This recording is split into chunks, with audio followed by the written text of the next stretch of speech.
What is up, Railroaders? I'm Joshua Thomas, and I'm here to analyze Final Fantasy VII Remake in a way that I don't think anyone else has quite done from a writer's point of view, a scriptwriter to be exact.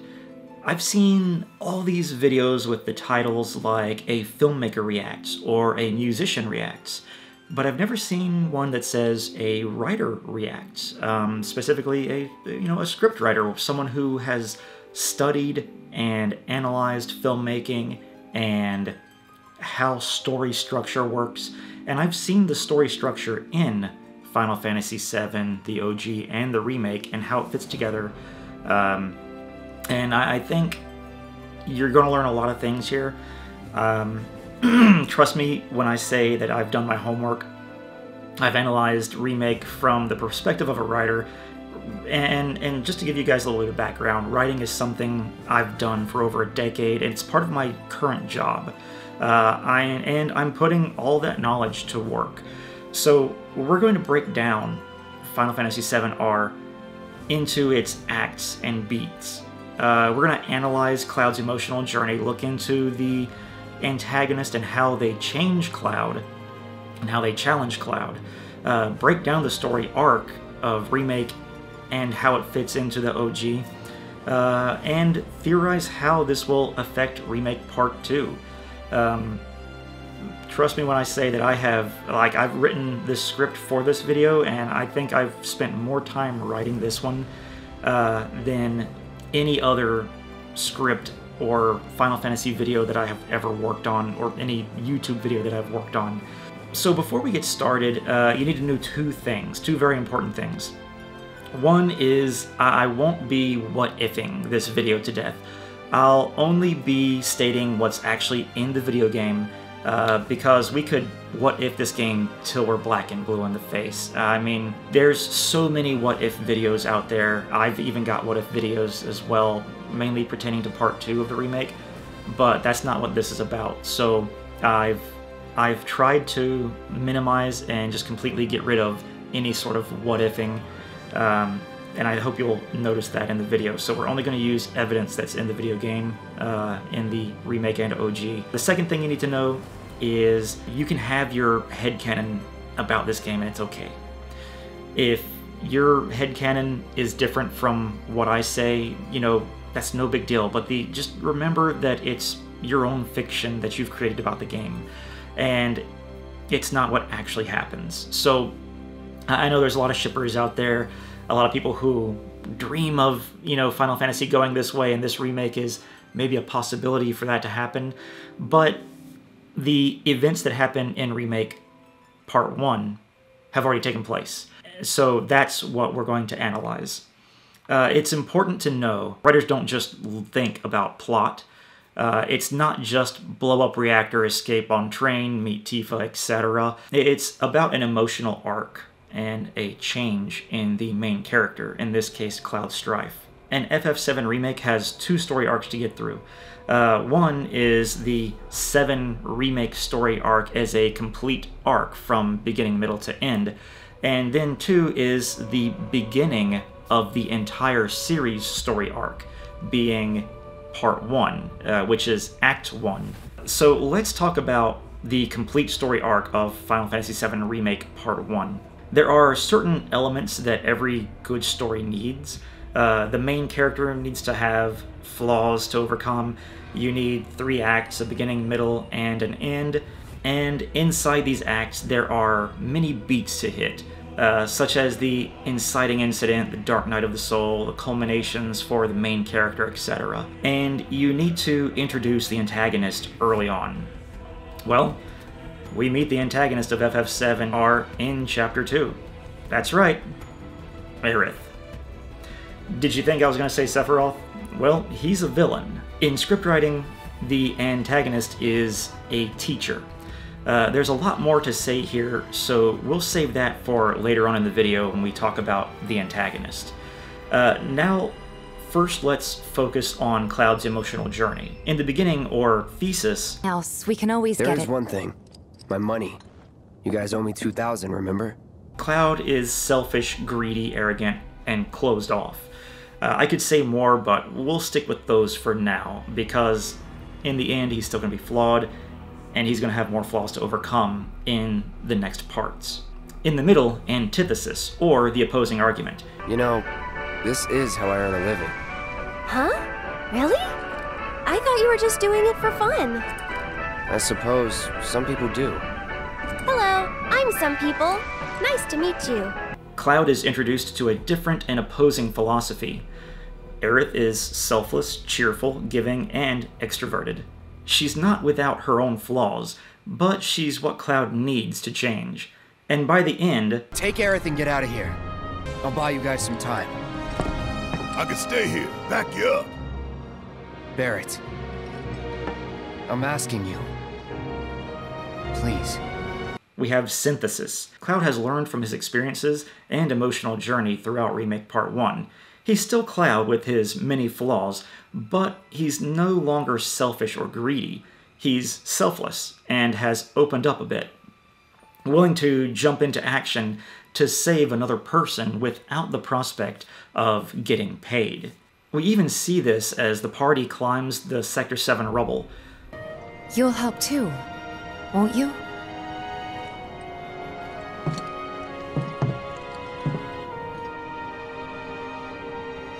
For a price.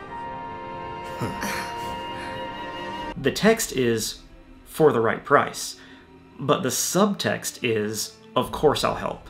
So what I'm talking about when I say subtext is, you know, we say things, but sometimes we mean something different. So there's a lot of beautiful subtext in Remake Part 1. There's one more big emotional shift we see in Cloud, but I won't spend too much time on it. It's Cloud's trauma. We see at the beginning that Sephiroth has left a lasting scar in Cloud's mind. Throughout the game, he gives into this fear that he has. I mean, he is trembling at the sight of Sephiroth many times, but by the end we see that Cloud, thanks to the support he has from his friends, is ready to confront Sephiroth. Even though he's still traumatized by him, he's more willing and able to fight Sephiroth, unlike in the beginning. This trauma will carry over into Remake Part 2, which is why I'm not spending too much time on it, but the Cloud we know at the beginning of the game would not have been ready to confront Sephiroth. Even though he does attack the hallucination in Chapter 2, Cloud is, you know, he wouldn't have been ready to face off against the real Sephiroth, or even a faux Sephiroth. Let's look at the scenes that are our act breaks now. These are once again scenes that show an emotional shift in Cloud. The first is Cloud's flashback to the promise he made with Tifa. This is an extremely important shift for Cloud. It's the first time he decides to help someone without this prospect of pay. And it's his decision too. That's another important thing. No one forced Cloud to do this. He went from being just this sellsword to saying, you know what, this old friend of mine, I'm gonna help her out. This is the beginning of the break into Act 2, and it ends with a scene where Cloud softens up to Tifa in his room after he gets back from the job with Jesse. The next act break, the break into Act 3, and an emotional maturing for Cloud, is the resolution scene in the flower garden, unlocked by your choices. You either get a scene with Aerith, Tifa, or Barrett. For the overall story arc, I'm going to go with Aerith's scene. There are much more impactful statements made during Aerith's scene, which, if you know the OG and you know the extended lore of Final Fantasy VII, have much more implications than Tifa and Barrett's scene. But they all show mental growth in Cloud, even Barrett's scene. In Aerith's scene, Cloud wants to embrace the moment with her. She even says, "You can't fall in love with me," and Cloud doesn't want to hear it. He physically, you know, we see that. I'm coming for you. He's made his full transformation from a spiky-haired jerk who doesn't give two shits about anyone and only wants his money, to a guy who will rush into danger to save someone he cares about with no prospect of reward. You could argue that, yeah, he's doing it to double-cross Shinra, but let's be honest. He wants to rescue Aerith because he cares about her. This is not the Cloud that we saw in the beginning of the game. Cloud had to go through this emotional journey and change for Final Fantasy VII Remake, even though it's just the Midgar portion, in order to become this person who was willing to risk sacrificing himself to go save someone that he cares about, that being Aerith. Now, for you Tifa fans out there, her scene is the second best example as well, and it's not to be, taken lightly. It's definitely a beautiful scene, as we see Cloud try to keep up his emotional wall that he has built with the members of Avalanche, but breaks down and embraces her. I mean, who didn't watch that scene and was seeing Tifa crying on his shoulder or his chest and weren't like just yelling at Cloud like, hug her, embrace her, do it, Cloud, yes! I mean, that was a beautiful moment that showed that Cloud was willing to let his guard down in order to comfort someone else. And then Barrett's, I would say, is kind of the least one. We just kind of get this inkling that, you know what, Cloud has become this guy who is no longer, this is a one-time gig, when it's done, we're done. He's actually actively listening to Barrett and his emotions. He's letting Barrett vent to him, and then he agrees with Barrett in the end. They're all very beautiful, but once again, I think Aerith's has the most impact overall. Now that we've talked about Cloud's emotional journey, let's talk about the antagonist. Why am I saying that Aerith is the antagonist? She provides the most conflict with him. Conflict doesn't have to be fighting. Conflict doesn't have to be one army versus another, or one opponent versus another. Thought the world you knew didn't include stations. Thought you didn't like lying. Do you know what I promised him? I'll do it. What are you doing here? Waiting. Oh, no you don't. You're going after her. This conflict just needs to cause change in the main character. This conflict is a conflict of philosophies and sometimes emotion, whereas Cloud is trying to be the cold-hearted sellsword. Aerith kind of breaks down that wall. And I know a lot of you are thinking out there, but I thought Sephiroth was the antagonist. He provides conflict with Cloud the most, right? Not quite. Sephiroth does haunt Cloud's mind for much of the game, and he is the final boss. But he doesn't cause him to change in any way. In fact, I would argue that Sephiroth doesn't want Cloud to change at all. He likes Cloud the way he is, because if we're going with this future Sephiroth theory, then Cloud's current state is perfect for Sephiroth. He is the way he needs him to be. In fact, Sephiroth even kind of wants him to run away. He's like, hey, run away from this journey that is going to change you into a better man. So Sephiroth is, on the other hand, the main villain of the OG FF7. But we'll get into that a little bit later when we talk about villains and that kind of thing. I know what a lot of you are thinking, but Tifa caused Cloud to change first, right? Yes, we do start to see Cloud open up to Tifa, but he also resists change with her, and his emotional maturity is a bit lacking at this point still. He's still trying to keep up these walls that he has built for himself, and Tifa and Barrett and the others are much more accepting of who our current Cloud is, even though, you know, we do get those scenes where Tifa is like, you've changed, like she's kind of disappointed, and where she's happy to see that Cloud is opening up. There are two distinct scenes that show the juxtaposition between Cloud with Tifa and Cloud with Aerith. The high five scene with Tifa and Aerith, even though I know Tifa's is an optional scene that you get in the Reactor 5 door scene where you have to move the switches at the right time.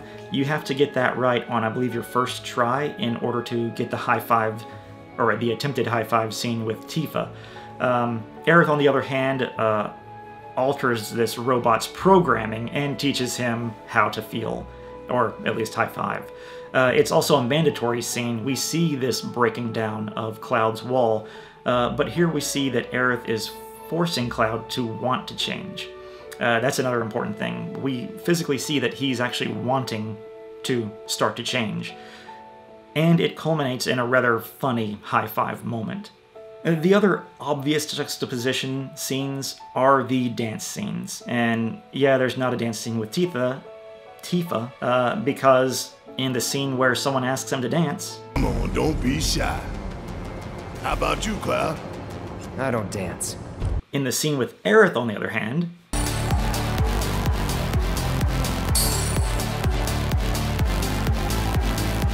Let's dissect this scene a little more.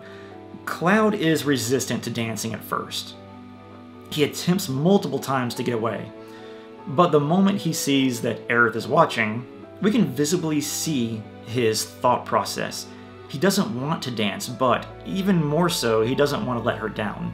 And once again, I know Tifa fans are going to say, well, Cloud doesn't want to, let Tifa down either. He wants to save Tifa. He remembers that that's why he's doing this. But more importantly, we see this eye contact between the two of them. He sees how excited Aerith is, and he's like, okay, I have to do this. These are just the two most obvious scenes. There are more juxtapositions that are more subtle and more on the emotional end, but we also see many scenes in which Aerith wears down Cloud's emotional barriers, too. We could honestly make a whole video on nothing but that. We spend 4 chapters of the game watching this happen. And regardless of which optional scenes you get, you can't deny that this happens. There's an obvious shift in Cloud's character from before he meets Aerith to after. Cloud does gain an infatuation with Aerith. He even willingly opens up to her about his past. I didn't tell you? I enlisted pretty much right after I left home. Now, if you get more of Tifa's hidden scenes, it does make her feel more like she's the one affecting Cloud the most. And that's something that I really love about this game, is that the game gives us these options. It was very much like the original game, in that we could unlock special scenes with different characters. Aerith, Tifa, Barrett, even Yuffie or Sid. And it's beautiful that they let us affect the story in this way, but once again, in Remake, Aerith is playing a more important role. Don't worry guys, Tifa's role has yet to come in part 2 or 3. I have no doubt that Tifa's role, especially as someone who challenges and changes Cloud, is definitely going to go up.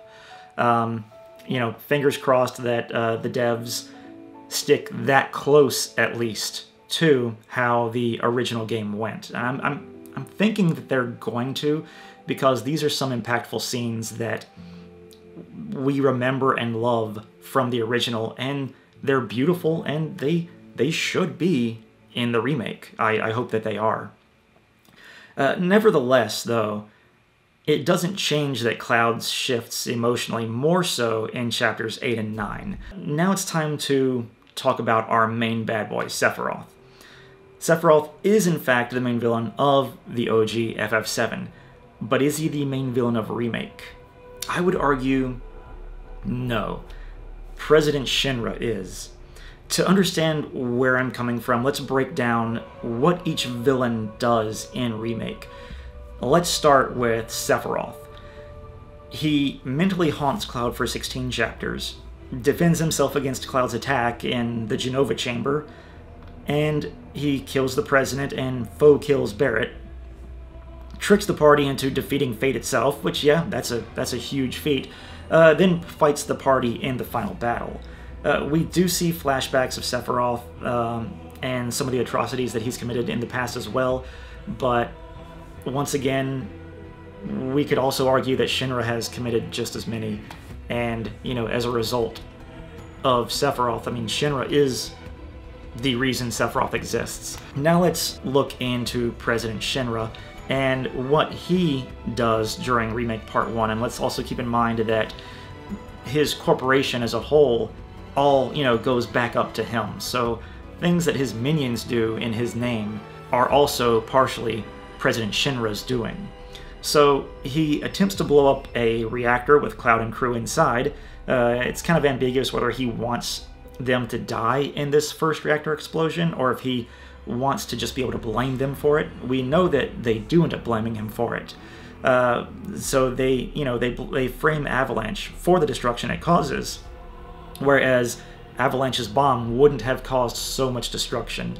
They spread the Avalanche Wutai conspiracy, which for the main cells of Avalanche, it might actually be true. We don't know yet.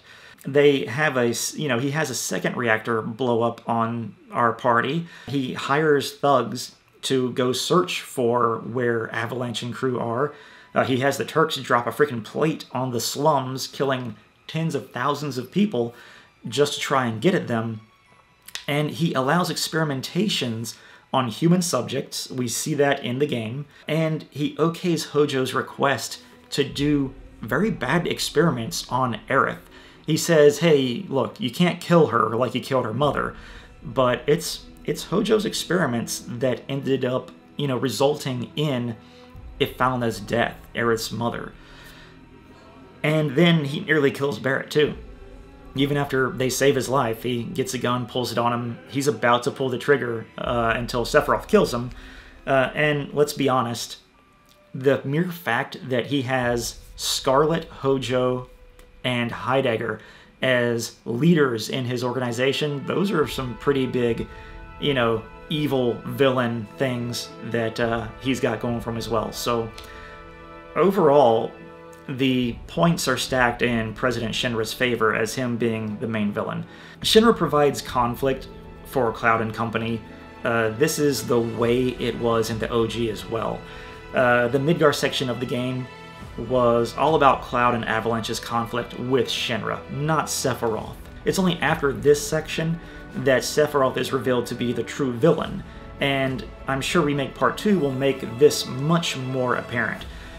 It all has to do with motivation.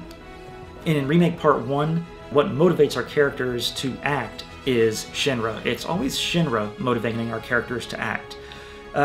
We can see at the very end of the game that motivation has shifted. And Part 2 will show that Sephiroth is what motivates the actions of the party. They are no longer fighting Shinra to save the planet. They're now hunting down Sephiroth to stop him from destroying the planet. So that's going to be something that we see in Part 2. Even though Shinra has, the corporation of Shinra has sort of taken a back seat. They're still present, but Sephiroth is the driving force. But what about the Whispers? Didn't Sephiroth control the Whispers? Some of you might be asking. From what I've been able to research, no. Sephiroth and the Whispers knew about each other, but they really couldn't do anything to control the other or to stop the other. We can see in President Shinra's office, the Whispers try to stop Barrett and Sephiroth from attacking each other, but Sephiroth can just zip through them because the Whispers can't stop him, even though they try. So we can look at that scene as the Whispers were trying to stop Barrett, but they were trying to stop Barrett and Sephiroth. It might seem like the Whispers are trying to protect Sephiroth at these points. Once again, they are just trying to preserve Destiny, and he keeps defying them, which is why, once they finally get things back on course, it seems like they're stopping Cloud from, climbing up that tower to get to Sephiroth, but they need the original game to happen, or they're wanting the events of the original game to happen. It's only after, at the very end, when the party defeats the Harbinger of Fate, that Seth seems to be able to absorb the Whispers and then, take control of them. And that's all I have to say about that. Well, we could make a whole nother video once again, theorizing who had control over who at one point in the videos. So that's all I have to say about that. Now that we've gotten to this point, it's time to talk about what a lot of OG fans hated, and that is the end. A lot of OG fans are worried that these huge changes that have been made are going to affect the outcome of the game. They think that a lot of the scenes that we've yet to see from the original game simply aren't going to happen. And that remains to be seen. Hopefully, man, we're gonna get some juicy tidbits here in June 2022, but we'll see. It is no secret that FFOG7 fans are split. So there are fans out there who really loved what happened next, and they're the people who loved Remake can't wait to see what happens next. They fell in love with the characters all over again, and they got to relive their childhood game with, you know, extended content. And then the people who hated Remake feel that the devs have kind of betrayed the legacy of the OG. In other words, OG was perfect the way it was, and they didn't need to change it. You know, it's ruined if it's changed. By drastically altering what happened and what is supposed to come next, and by bloating the first 7 hours of the OG into 30+ hours of gameplay. In other words, there are many valid arguments for why people dislike the remake, but there are also valid arguments for why it was good. So in the end, I really can't change your perspective on it, but I do admit that I'm one of the ones who enjoyed it and can't wait to see what happens next. But I have to side with the devs on this. Let's be honest with ourselves. If Remake had ended like this,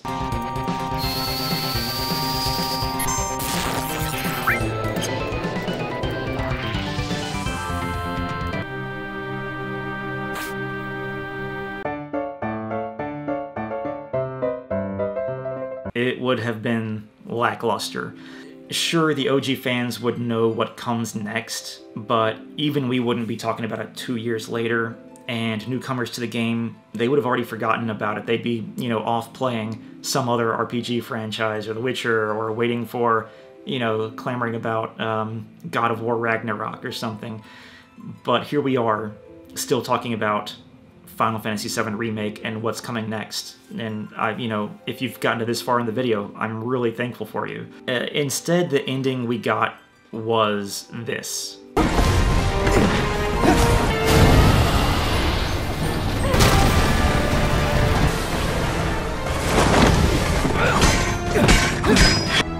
Was that all of them?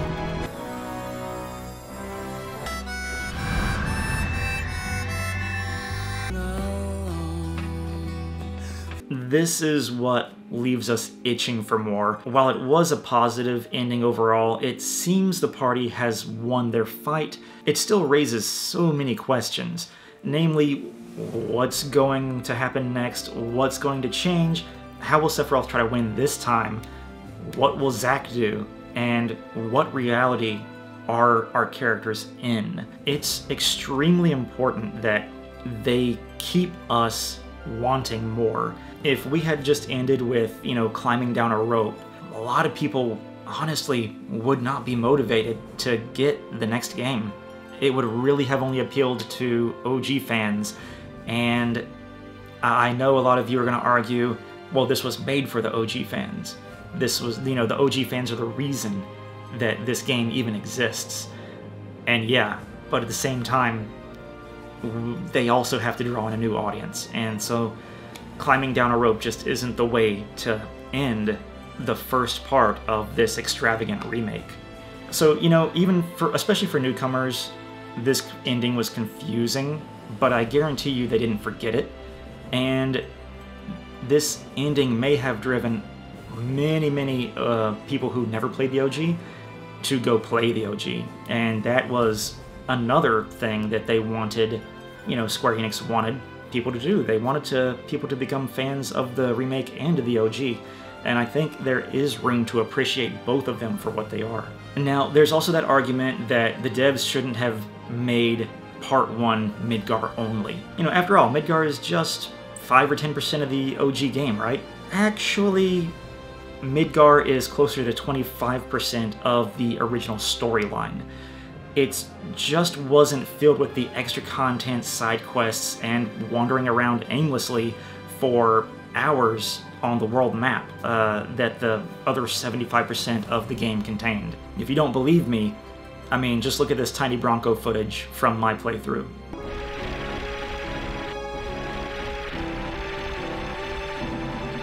I've played the OG many times before, but even I didn't remember where to go and what to do.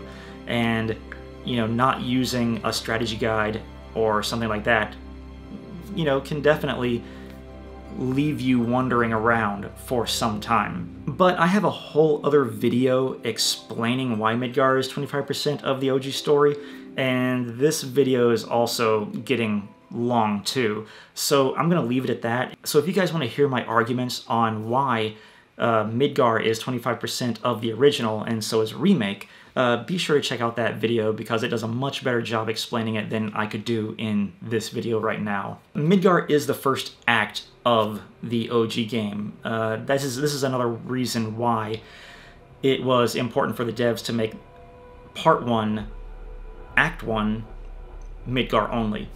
It tells its own 3-act story in the OG as well. The story of Avalanche versus President Shinra. It's the spiky-haired jerk who's just doing a job for cash, who ends up fighting alongside Avalanche to save those he cares about, and culminating in the point of no return and break into Act 2. In other words, Sephiroth is alive, Sephiroth is meddling with the planet, and Sephiroth must be stopped. The OG and Remake just do this in different ways. I'll also make a side note here because I've seen this misrepresented in other videos. The 3 discs of the OG games are not the 3 acts, so it's not like disc 1 is Act 1, disc 2 is Act 2. These discs are simply just memory storage devices. Disc 1 contains a lot of story, disc 2 has to contain copy data from disc 1, and then disc 3 has to contain repeat data from discs 2 and 3 in order for you to be able to play content from discs 1 and 2 on the 3rd disc, and so on. This means that, you know, 2nd and 3rd discs had less room for brand new content and brand new story stuff. So it's unequal in the amount of story that they have, and I just wanted to make that clear. Okay, so I'll leave that there and we'll continue on with the analysis.